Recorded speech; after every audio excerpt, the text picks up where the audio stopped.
Well, here's my blood lipid profile taken with this EcoTest and AccuCheck meter this morning. You can see my total cholesterol is running at 4.85, down from just over 5 when we started using this meter. But look at my HDL, 0.81, which is on the low side, and that does mean I still, with a normal cholesterol, total cholesterol of 4.85, still have a raised cardiovascular risk. My triglycerides are at 1.28, which is not too bad, and my LDL, which is accounting for most of my total cholesterol, at 3.45. So my total cholesterol to HDL ratio is 5.98. Now, how often should you be testing your cholesterol using one of these meters, and what effect can you have with diet and exercise? Well, there's lots of information available online.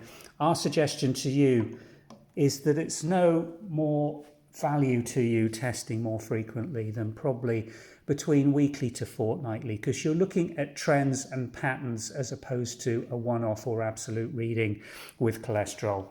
So by modifying your diet, by increasing your exercise, looking at what saturated fats you're having in that diet, and being careful to really eat a good balanced whole food diet, you should be able to reduce your total cholesterol. Now, you've got to remember the majority of your cholesterol is coming from your liver back into your gut, then being reabsorbed continuously. There's a cycle that's going on here, so it's not a rapid thing.